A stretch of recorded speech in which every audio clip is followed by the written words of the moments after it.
अच्छा, तुम उनका डिफेंस आज सब समाप्त कर दिया, हानि पहुंचाई है, वो फिर पापी पनपेगा और फिर व्यवस्था करेगा तुमसे लड़ने की। इसलिए भाई और बहनों, हम हिंदू समाज ये कब तक भूल करेगा। अभी ये बच्चा सुना रहा था, ये तो बहुत कम सुनाया है, आपको पता है 2 रेलगाड़ी भर के सी पाकिस्तान से आई थी, बहनों के आंचल भी काट दिए थे और लिख दिया था जंगाओं पर, सिर पे नहीं, जंगाओं पर पाकिस्तान जिंदाबाद कह देना, हम तोहफा भेज रहे हैं। और जब मेरठ आदमी यहाँ से बदला लिया तो आपको पता है कि भाइयों को मत मारो, मत देखो गांधी जी क्या हो रहा है वहाँ, कि अपने भाइयों के हाथों मर जाना कोई बुरी बात नहीं है। और जब स्वामी श्रद्धानंद ने गोली मार दी तो अब्दुल रशीद को भाई कह के पुकारा। भी ये नहीं कह रहा था गांधी जी को उपकार नहीं है देश पर, लेकिन राजनीतिक जो भूले, जो चाटुकारिता जो भूलेगी, वो भूल का परिणाम हमारे सामने है। इसलिए प्यारे साथियों, हमें अपने मोबाइल के द्वारा, किसी के द्वारा रखना चाहिए कि इस अवसर पर श्याम को कुचल दो। अगर श्याम को कुचला नहीं गया तो फिर ये तुम्हें सताएगा। ये मैं नहीं कह रहा, पढ़ो मनुस्मृति, पढ़ो विदुर नीति, पढ़ो चाणक्य नीति। अगर नीतियां हमने पढ़ी होती तो हम धोखा नहीं खाते। इसलिए यह बहुत आवश्यक है। इसलिए प्यारे साथियों, हम अपने मोबाइल के द्वारा, अपने विचारों के द्वारा ये संदेश दें। और उतना ही नहीं, और हम आर्थिक सहयोग करने के लिए इस देश के लिए तैयार रहें। तो धन की आवश्यकता होती है बड़े बड़े हथियार खरीदने के लिए, उसके लिए तन से, मन से, धन से कोई एहसान हो प्यारे मित्रों, कहीं फिर स्थिति बन जाए। आज बलूचिस्तान भी तुम्हारे साथ खड़ा है, उसके 3 टुकड़े होने को तैयार खड़े हैं। अब चूक गए तो कब अवसर आएगा। हमारा पीओ के जो स्थान है, अच्छा कब अवसर आएगा बताना। अब अवसर है उसे लेने का।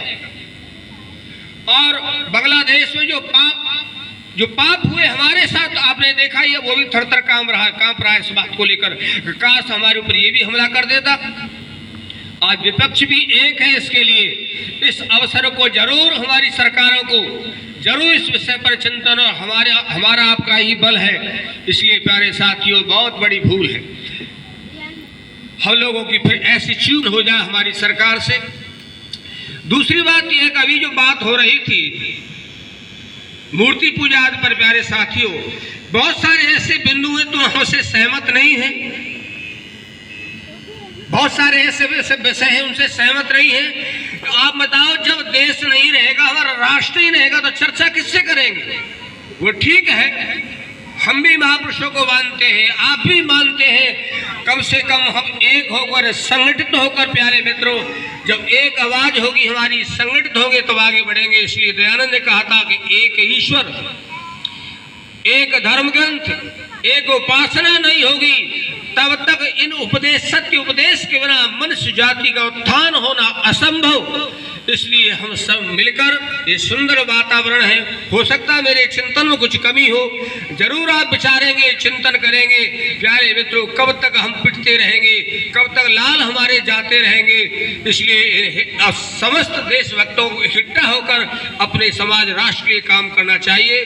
प्यारे मित्रों, भारत सरकार ने भी ये स्वीकार किया, ये हल्की बात नहीं कह रहे थे हमारे मन से, भारत सरकार ने स्वीकार किया है जितने क्रांतिकारी थे, प्रत्यक्ष अप्रत्यक्ष, उनको देशभक्ति, राष्ट्रभक्ति, जितनी क्रांतियां हुई देश में, सामाजिक क्रांति, चाहे अर्थ की क्रांति, खेती की क्रांति, राष्ट्र को बचाने की क्रांति, बलिदान की क्रांति, उन क्रांतियों का कोई अग्रदूत था और है, वो सरकार ने स्वीकार किया। वो कौन थे प्रणशोध? महर्षि दयानंद। ये वर्तमान प्राचीन लोगों ने भी स्वीकार किया।